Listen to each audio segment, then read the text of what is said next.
Hello, bienvenue dans ce 8e épisode du défi 30 jours 30 blogs. Aujourd'hui, on va tester un thème qui s'appelle Bard.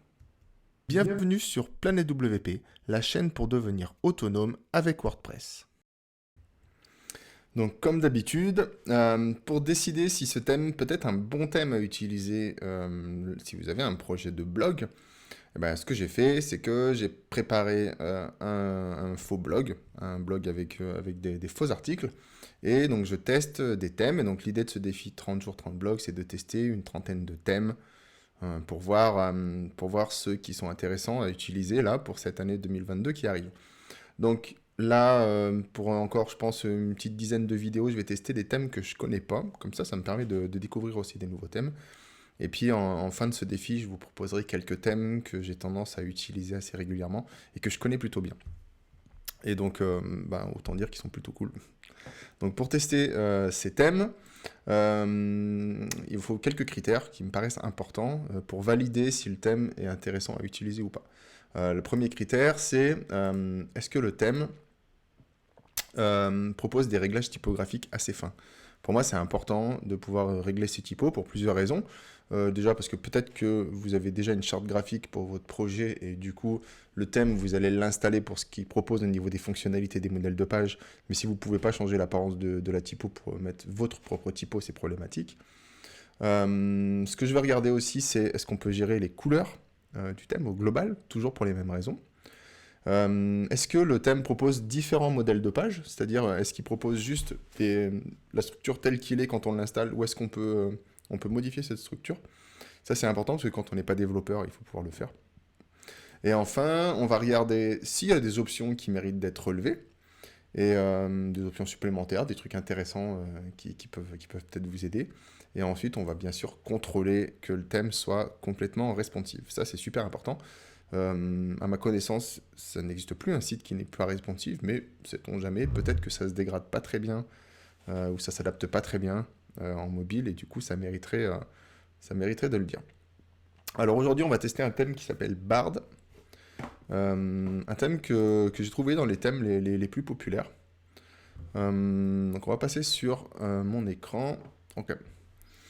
Donc dans les thèmes populaires, on le trouve plutôt vers le bas. Le thème Bard, il est là. Donc il ressemble à ça. Ok, je vais mettre ça là. Donc il ressemble à ça, le thème Bard. Donc a priori, c'est un thème qui est parfait pour les blogs personnels. Donc voyage, cuisine, ce que vous voulez. Il est compatible au commerce. Comme ça, si vous voulez faire une boutique, c'est plutôt pas mal.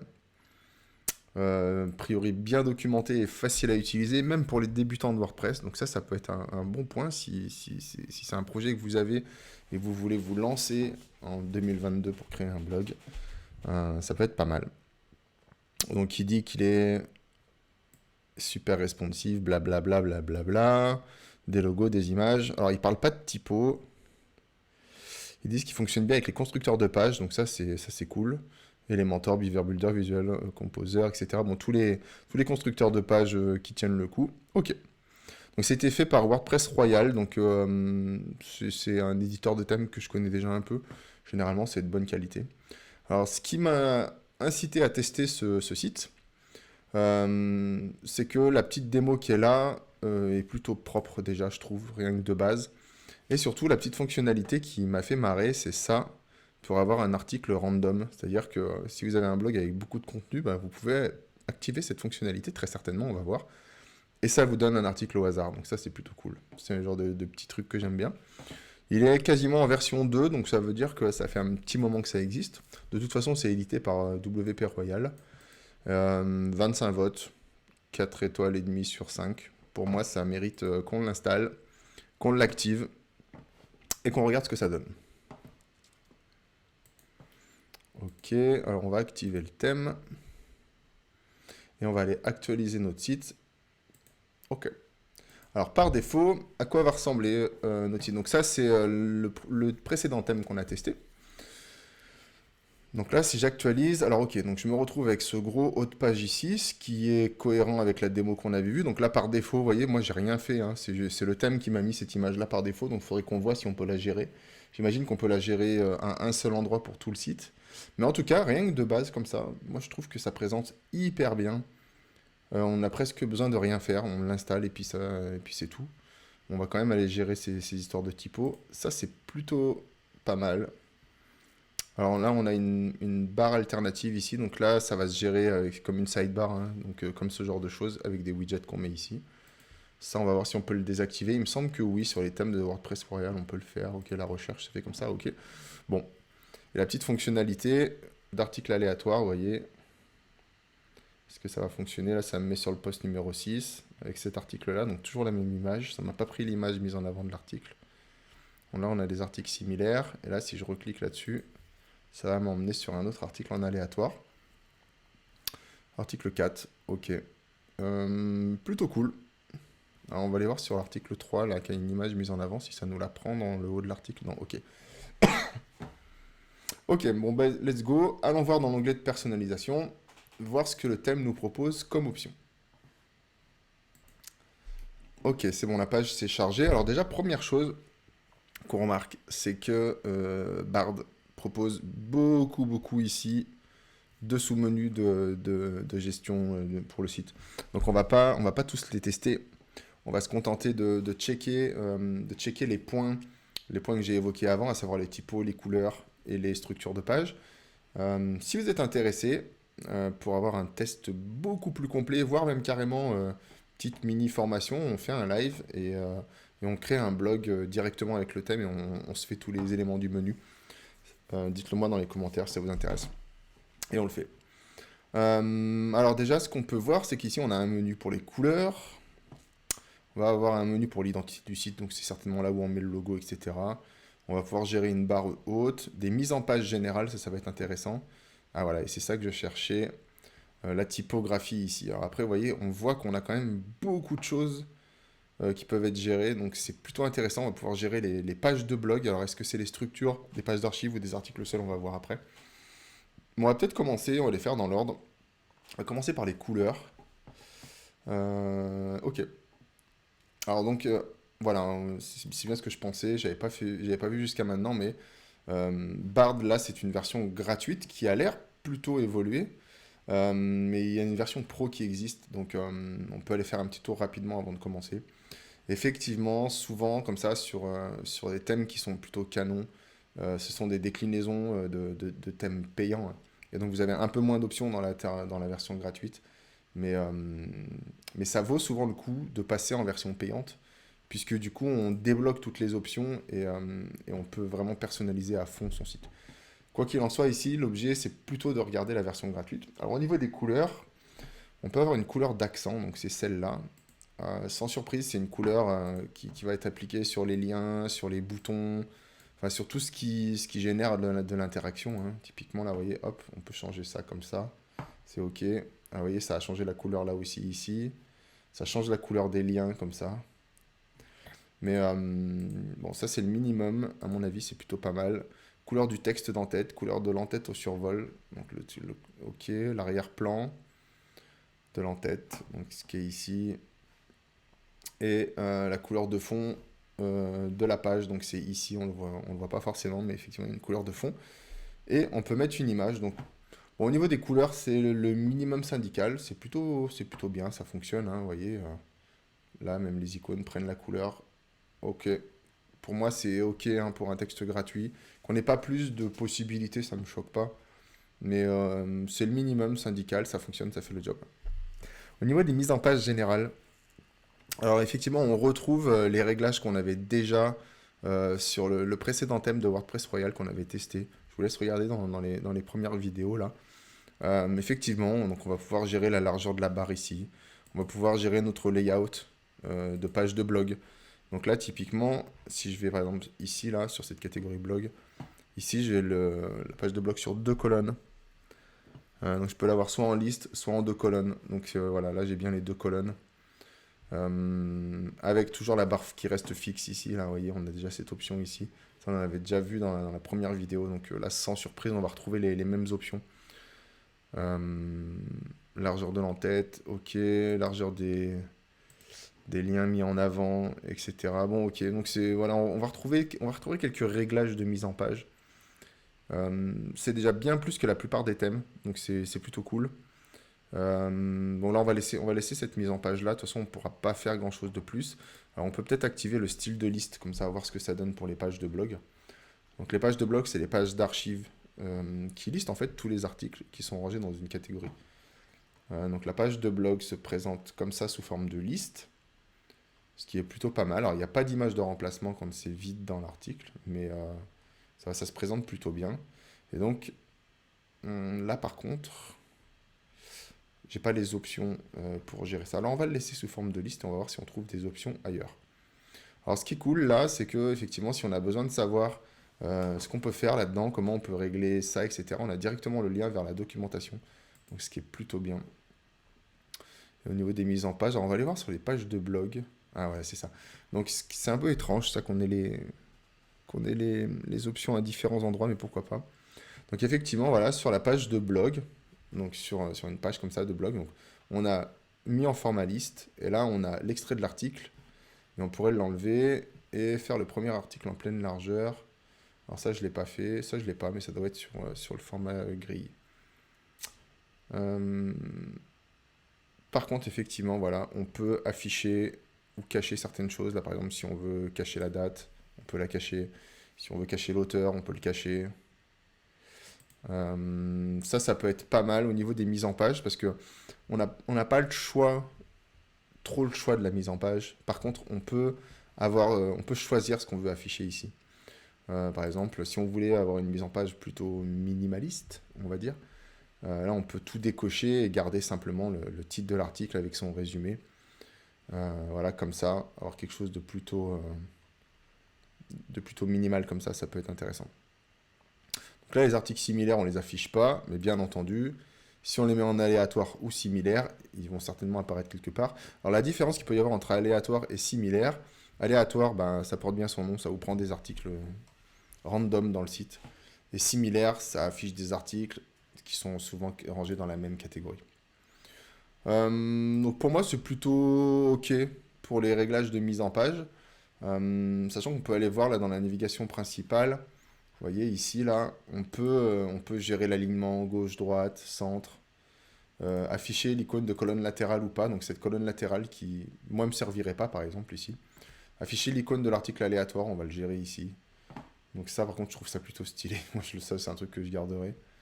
Et si, par exemple, je décide de mettre ça à gauche, est-ce que ça va les inverser, tout ça? Certainement. Ah non, même pas. Donc ça le fait à gauche ici en article aléatoire, ok. Bon, et si je le mets à droite, ça va me le mettre, donc j'imagine, avant l'article, enfin avant l'icône de recherche, ok. Ok, c'est bien ça. Bon, je vais le remettre au centre. Pour moi, c'est pari réussi là pour les principaux modèles, les principales structures, etc. Bon, on peut pas faire vraiment tout ce qu'on veut, mais le thème est plutôt cool. En tout cas, je pense que ça suffit pour créer un blog.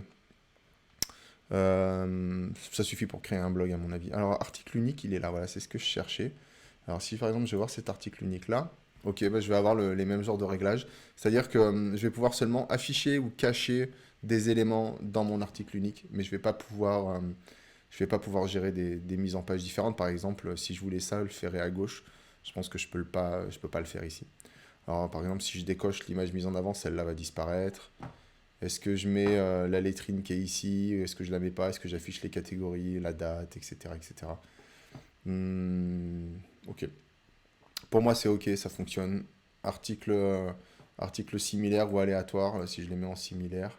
Alors, par contre, je peux pas gérer la traduction ici. Ça, c'est un peu dommage. Mais c'est ok.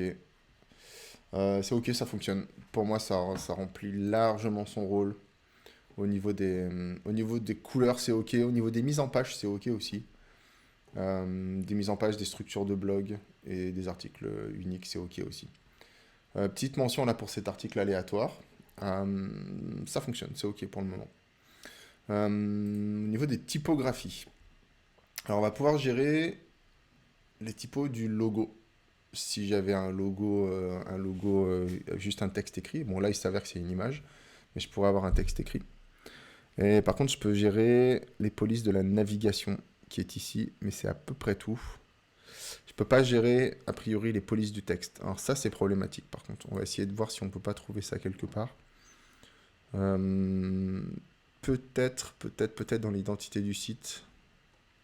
Non, l'identité du site, effectivement, c'est uniquement pour le logo, etc. Donc d'ailleurs, en largeur, ici, on voit bien que c'est 500 pixels. Hein. Si je le mets un peu plus petit, vous voyez, ça s'ajuste comme ça.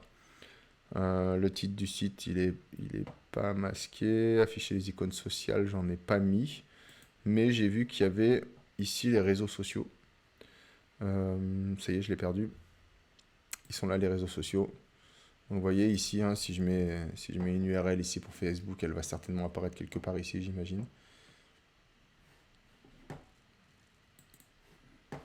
Ouais, ok, c'est bien ça. Les icônes apparaîtront ici. Hein, donc par exemple, si vous avez Instagram, il suffit de mettre votre URL Insta et puis ça va fonctionner. Insta apparaîtra ici.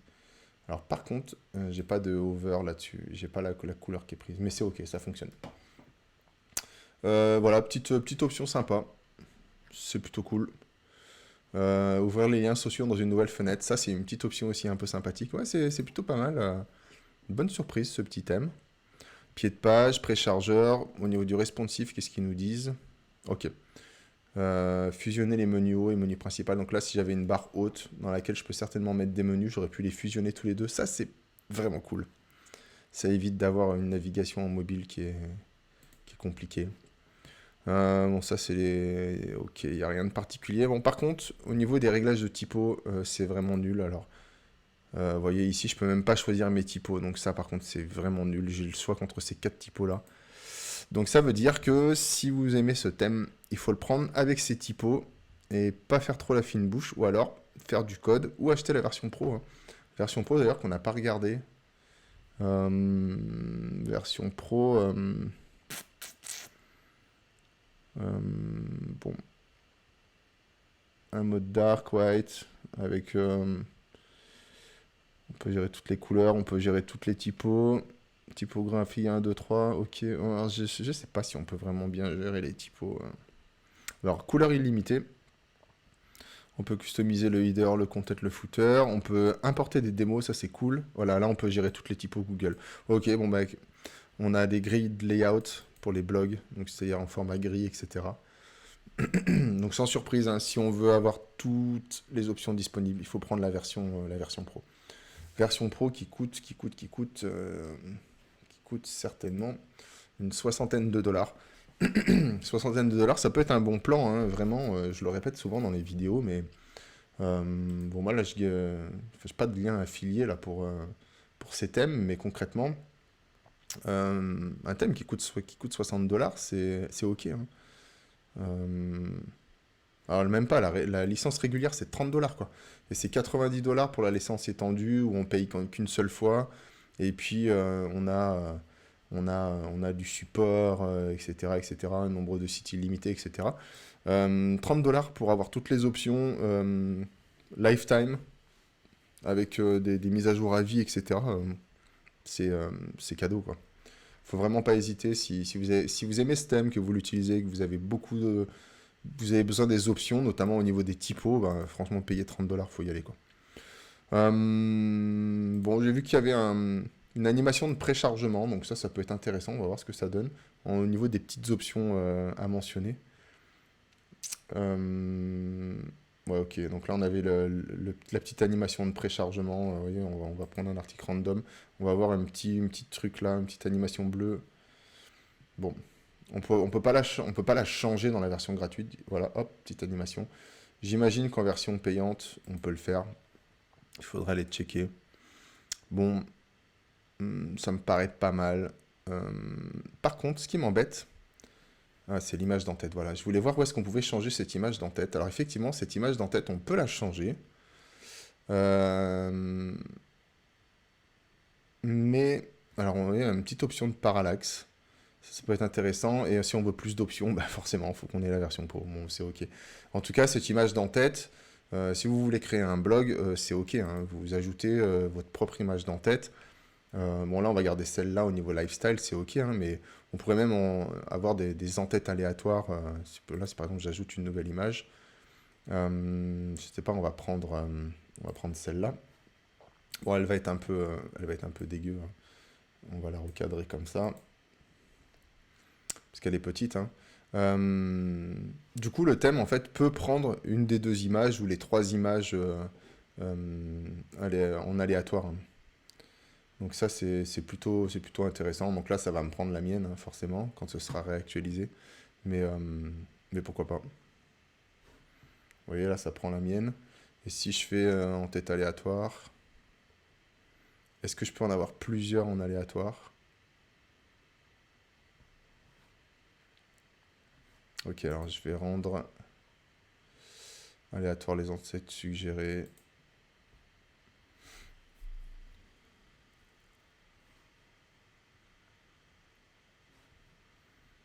Ok, bah, je vais ajouter une nouvelle image. Et je vais mettre celle-là, par exemple. Qu'est-ce que ça dit tout ça? Ok, donc là, j'ai mis effectivement plusieurs images.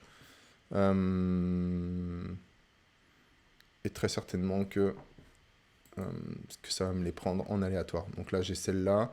Si je vais sur les actualités,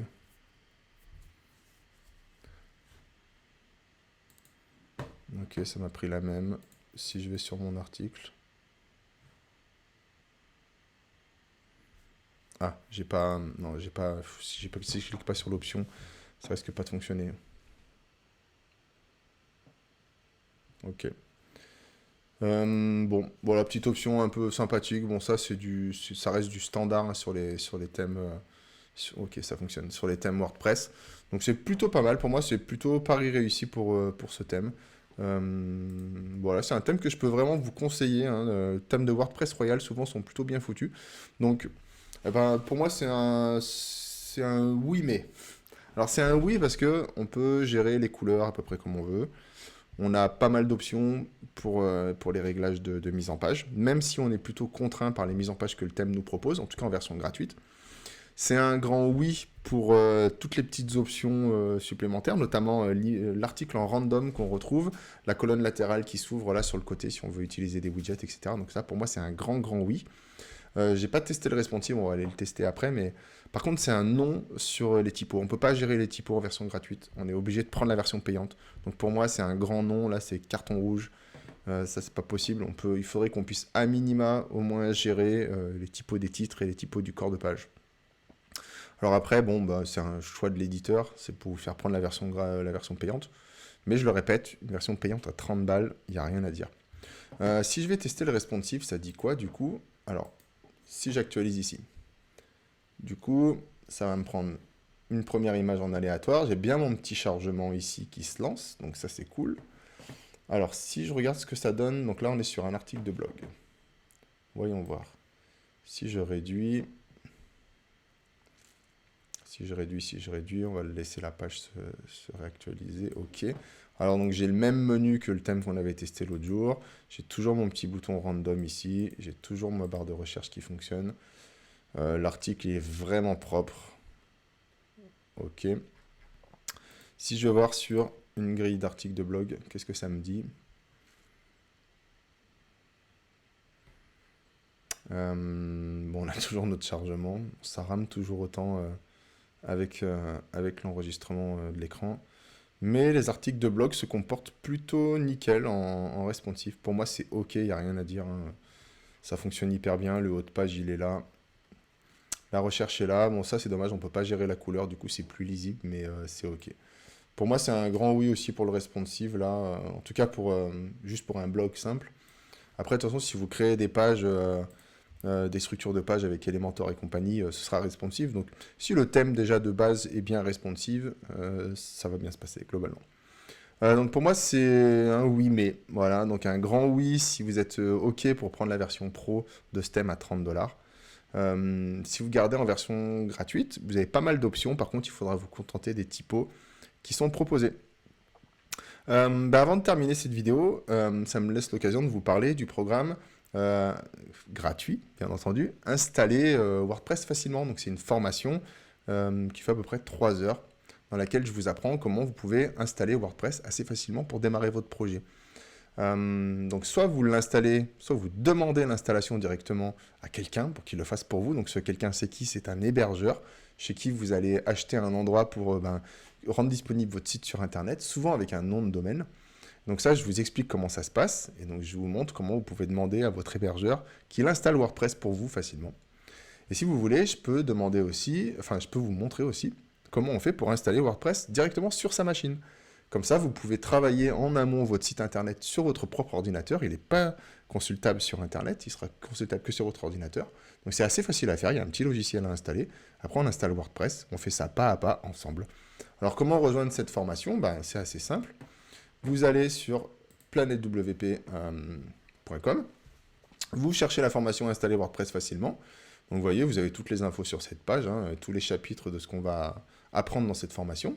Donc tout ce que vous avez à faire, c'est entrer votre email, votre prénom, vous cliquez sur accéder à la formation gratuite, et donc vous allez recevoir au bout de quelques minutes, alors des fois ça peut prendre une dizaine de minutes, vous étonnez pas, vous allez recevoir un email de ma plateforme dans laquelle j'héberge mes vidéos qui s'appelle Schoolmaker. Donc cette plateforme, le mail va vous inviter à créer un compte sur la plateforme, et puis une fois que vous serez connecté, vous accéderez à la formation Installer WordPress facilement. Donc c'est une formation gratuite, je le répète. Alors ce qui est trop bien avec cette plateforme, c'est que, vous voyez ici, si je vous montre le programme, donc vous aurez tout le programme de votre formation qui est disponible ici. Donc ça veut dire que si vous voulez aller sur un chapitre en particulier, vous y allez. Là par exemple, comment demander une installation automatique de WordPress à OVH, vous cliquez, vous allez voir. Vous consultez votre vidéo. Et ce qui est trop bien avec cette plateforme, c'est que si vous avez besoin de poser une question, parce que vous n'avez pas compris quelque chose dans la vidéo, vous pouvez poser une question directement ici sur la vidéo de formation. Donc ça, c'est trop bien. Vous cliquez ici, vous posez une question, vous mettez un sujet, vous mettez votre message, votre problème, vous dites « Cédric, j'ai pas pigé un truc, tu peux me réexpliquer ?» Vous créez votre question, et cette question va apparaître dans l'onglet « Communauté ». Qui est dédié à cette formation gratuite. Et donc, ça veut dire que je peux vous répondre de manière personnalisée. Si vous m'envoyez un email, ça risque de passer dans les spams et je ne vais pas forcément le voir ou je vais mettre longtemps à vous répondre. Alors que si vous utilisez l'onglet communauté de cette formation, ce sera plus simple, je peux vous répondre, je peux vous faire une vidéo, je peux vous faire un message, etc. Ça fonctionne comme un forum, c'est une communauté privée. Donc voilà, je vous laisse aller sur planetwp.com, vous cherchez la formation pour installer WordPress, vous rentrez votre email, votre prénom, et puis quand vous avez créé votre compte sur Schoolmaker, vous pouvez commencer à consommer la formation et à me poser vos questions si vous en avez. Donc on se retrouve dans une prochaine vidéo pour tester un autre thème. À demain. Ciao. Merci d'avoir regardé cette vidéo jusqu'au bout.